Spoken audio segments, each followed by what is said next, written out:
आज छत्तीसगढ़ की कर लेते हैं। छत्तीसगढ़ में नक्सलियों का ऑपरेशन क्लीन जारी है। बीजापुर में नक्सलियों से मुठभेड़ की खबर है। बीजापुर में 2 नक्सली मारे गए हैं। 3 दिन में 4 नक्सली ढेर हो गए हैं। तो लगातार छत्तीसगढ़ में नक्सल मुक्त प्रदेश बनाने की जो कवायद है वो जारी है और बीजापुर में नक्सलियों से मुठभेड़ हुई है। 2 नक्सली मारे गए हैं। 2026 तक जो टारगेट है नक्सल मुक्त बनाना है छत्तीसगढ़ को, उस दिशा में बड़ा कदम ऑपरेशन क्लीन लगातार चलाया जा रहा है। के बाद एक अलग अलग ऑपरेशन हो रहे हैं। आत्मसमर्पण भी कर रहे हैं तमाम नक्सली, क्योंकि डेवलपमेंट के काम भी हो रहे हैं सरकार की तरफ से और साथ साथ एनकाउंटर भी लगातार हो रहे हैं। 3 दिन में 4 नक्सली ढेर हुए हैं। बीजापुर में ऑपरेशन क्लीन लगातार जारी है। क्लीन से ही आप समझ जाइए नक्सल का सफाया करना है, नक्सल मुक्त बनाना है छत्तीसगढ़ को। ये गृह मंत्री अमित शाह द्वारा भी कहा गया था और एक टारगेट सेट किया था 2026 तक का। उसी दिशा में लगातार ये कदम जो है वो उठाए जा रहे हैं।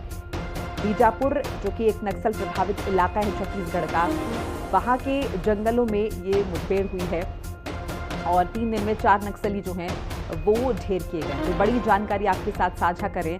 देखिए, बीते कई दिनों में लगातार इस तरह की खबरें आई हैं, एनकाउंटर की खबरें आई हैं। सरकार सक्रियता से इस बाबत जो है वो सूचित कर रही है और लगातार जो सिक्योरिटी फोर्सेस हैं वो लगातार इस दिशा में काम कर रहे हैं। नक्सलियों को मारा जा रहा है और कई बड़े नक्सली नाम जो हैं जिन पर बड़े इनाम थे वो भी ढेर किए गए हैं बीते दिनों।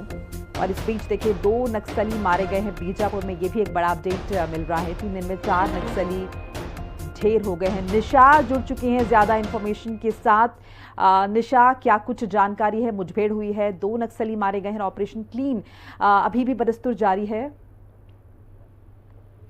बिल्कुल, बीजापुर में जो ऑपरेशन है वो लगातार जारी है और जो मुठभेड़ थी वो बीते 3 दिनों से चल रही है। गुरुवार को भी हमारे जवानों ने 2 नक्सलियों को ढेर किया था। कल भी हमने देखा कि लगातार जो मुठभेड़ थी वो जारी थी और आज भी नक्सलियों के जो मुठभेड़ हो रही है उसमें जो है 2 लाशें जो है वो बरामद की गई हैं और लगातार जो मुठभेड़ है अब तक जो है जारी है। सर्च ऑपरेशन भी जारी किया गया है। एक तरफ से जो हमारे जवान है वो फायरिंग कर रहे हैं, लेकिन दूसरी ओर से नक्सलियों को घेरने के लिए जो अलग से जो टीमें हैं उन्हें भी भेजा गया है।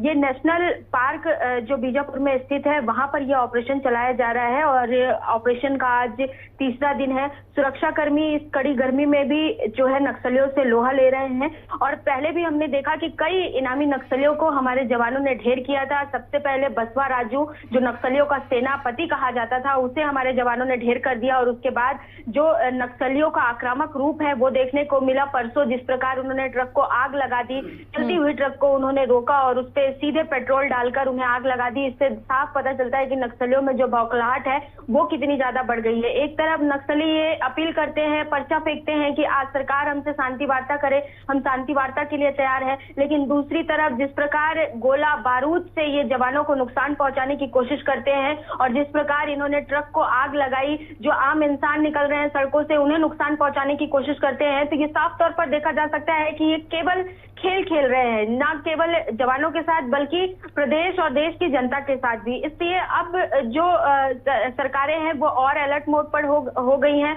जो लगे हुए बॉर्डर्स है, चाहे वो तेलंगाना का बॉर्डर हो, उड़ीसा का बॉर्डर हो, जहां से ये आने जाने की जो बीजापुर से लगा हुआ है जो छत्तीसगढ़ में है, तो इनकी साफ तौर पर सारी जो पाबंदियां हैं वो लगा दी गई हैं ताकि अब इनका जो आवागमन है वो किसी प्रकार से रुक जाए। कोरगुट्टा की पहाड़ी जो कि तेलंगाना में है उसे पहले ही हमने अपने हाथों में ले लिया है। वहां पर भी अलर्ट जो है वो जारी कर दिया गया है, जहां 15 दिनों तक मुठभेड़ चली थी। तो साफ तौर पर देख रहे हैं कि अब नक्सलियों का ये 10 महीने बचे हुए हैं, क्योंकि केंद्रीय गृह मंत्री ने मार्च 2026 तक का बिल्कुल निशा, एक ही बात है, कई ऑपरेशन चल रहे हैं। ब्लैक फॉरेस्ट ऑपरेशन हमने देखा, ऑपरेशन क्लीन यहाँ पर चल रहा है। बहुत बहुत शुक्रिया आपका तमाम बातचीत की जानकारी के लिए। मकसद साहब है।